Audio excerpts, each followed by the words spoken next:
আসসালামু আলাইকুম প্রিয় ফুটবল ফ্যান্স। আপনারা নিশ্চয়ই জানেন যে আর্জেন্টিনা বনাম স্পেনের মধ্যকার ফিনালিসিমাকে কেন্দ্র করে একটা পসিবল ডেডলাইন কিন্তু আমরা পেয়েছি। একটা লম্বা সময় ধরে কিন্তু এই ক্ল্যাশটা আসলে হবে কিনা সেটা নিয়ে শঙ্কার জায়গা আছে। প্রায় 1-1.5 বছর আগে থেকে বলা হচ্ছে এমন একটা টাইম ফ্রেমের কথা, তবে শেষ পর্যন্ত আসলে বিশ্বকাপ বাছাই পর্বে ইউরোপিয়ান অঞ্চলে যেহেতু স্পেন আছে তাদের ম্যাচগুলি কিভাবে হবে অনেক কিছু নির্ভর করছে সেটার উপর। তবে তারপরে একটা টেন্টেটিভ ডেট যে পাওয়া গিয়েছে এবং এটা যে মার্চ 2026, বিশেষ করে মার্চের শেষ সপ্তাহ, যেটা 25-26 মার্চ থেকে 31 মার্চ এমন সময়টার মধ্যে বলা হচ্ছে, এটাকে পজিটিভলি নিচ্ছি। অন্তত একটা উইকের মধ্যে টাইমটা তো পাওয়া গেল। এটা আসলে অনেক কাঠখড় পুড়িয়ে নেওয়া একটা সিদ্ধান্ত, অর্থাৎ অনেক কষ্ট করতে হয়েছে এমন একটা টাইম লাইনে আসতে। এখনও ভেন্যুটা ফিক্সড হয়নি। লন্ডনের বিখ্যাত ওয়েমলি স্টেডিয়ামে এটা আয়োজন করা হতে পারে এমন কথা শোনা যাচ্ছে। অন্যদিকে কাতার, সৌদি আরবের কাছ থেকেও বড় রকমের অফার পাওয়া যাচ্ছে। তবে আমাদের ফুটবল ভক্ত হিসেবে এটা সত্যিকার অর্থে খুবই খুবই আকর্ষণীয় একটা ম্যাচ, এবং আমরা যে আলোচনাটা করব সেটার কেন্দ্রবিন্দুতে লিওনেল মেসি বনাম লামিন ইয়ামাল, স্পেন বনাম আর্জেন্টিনা, এ মুহূর্তে সবচেয়ে ফেভারিট দুটো দল, যারা বিশ্বকাপে তর্ক সাপেক্ষে ফেভারিট বলছি, অনেকে আপনি অ্যাড করতে পারেন, যারা কনমেবল অঞ্চলের সেরা ভার্সেস ইউরোপিয়ান অঞ্চলের সেরা, ওয়েফার সেরা, এভাবেও তুলনা করতে পারেন। খুবই আকর্ষণীয় একটা দ্বৈরথ। সাম্প্রতিক সময়ে পারফরমেন্স বিবেচনা করে 2022 পরবর্তী সময়ে আর্জেন্টিনার পারফরমেন্স এবং সাম্প্রতিক সময়ে স্পেনের ওভারঅল পারফরমেন্স সব কিছু মিলিয়ে এমন একটা ব্যাটল দেখার জন্য ফুটবল ভক্তরা অনেকদিন ধরে অপেক্ষা করছে। এখন এই ব্যাটলটা দুটো দলের পয়েন্ট অফ ভিউ থেকে আসলে কিভাবে অ্যানালাইজ করা যায়, আমি যদি শুরুতে স্পেনের কথা বলি, স্পেন একটা ছোটোখাটো হলেও হোঁচট খেয়েছে যেভাবে তার ওয়েফা নেশনস লিগের ফাইনালে পর্তুগালের কাছে হেরেছে।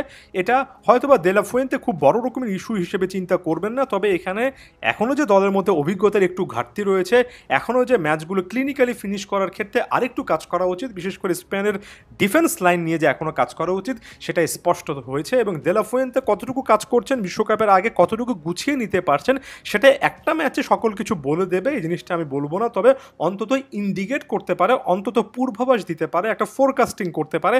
এবং সেই জন্যই আর্জেন্টিনার মতো এমন একটা দলের বিপক্ষে স্পেনের খেলা উচিত ছিল, বিশেষ করে আর্জেন্টিনার ফাইনাল থার্ডে যখন Lautaro Martinez, Julian Alvarez, the greatest of all time Lionel মেসির মতো প্লেয়াররা আছেন, সেক্ষেত্রে ফাইনাল থার্ড বনাম স্পেনের ডিফেন্সটা বাজিয়ে দেখার জন্য হলো বিশ্বকাপের আগে আমার কাছে মনে খুবই গুরুত্বপূর্ণ একটা ম্যাচ এটা হতে যাচ্ছে।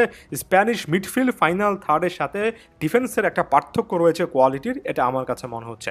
এরপর যদি আমি আর্জেন্টিনার ভিউ পয়েন্ট থেকে চলে আসি, আর্জেন্টিনা বিশ্বকাপের আগে যত বেশি শক্তিশালী প্রতিপক্ষগুলোর বিপক্ষে ম্যাচ খেলবে তত বেশি ভালো হবে, এটা মোটা দাগে আমরা বলতে পারি। তবে একই সঙ্গে আমি এই জিনিসটা সতর্কতামূলকভাবে বলে নিই যে আর্জেন্টিনা ইউরোপিয়ান দলগুলোর বিপক্ষে খুব একটা বেশি ম্যাচ খেলতে পারে না, তার মানে হচ্ছে আর্জেন্টিনা ইউরোপিয়ান দলগুলোর বিপক্ষে দুর্বল, সেটা আমি খুব একটা বেশি বিশ্বাস করি না। বরঞ্চ আমার কাছে মনে হয় কনমেবল অঞ্চলে এত বেশি লো ব্লক ডিফেন্স অন্যান্য দলগুলো করে এবং সাম্প্রতিক সময়ে এত বেশি হাই বা হার্ড প্রেসিং ফিজিক্যাল ফুটবল খেলছে আর্জেন্টিনার বিপক্ষে।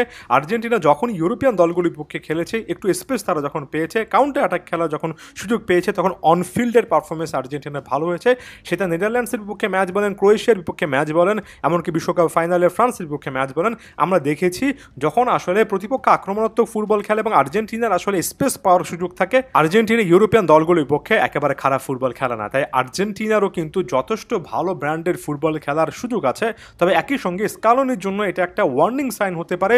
স্কালোনির এই দলটাতে ডিফেন্সিভ পজিশন, বিশেষ করে রাইট ব্যাক পজিশনে তার যথেষ্ট কাজ করা এখনও হয়েছে কিনা, সেন্টার ব্যাক, লেফট ব্যাক পজিশনে, ডিফেন্সিভ মিডফিল্ডার, এই পজিশনগুলোতে আসলে যথেষ্ট অপশন আছে কিনা, এগুলো বাজিয়ে দেখার জন্য স্পেনের মতো ফ্রি ফ্লোয়িং অ্যাটাকিং একটা দলের বিপক্ষে খেলা উচিত।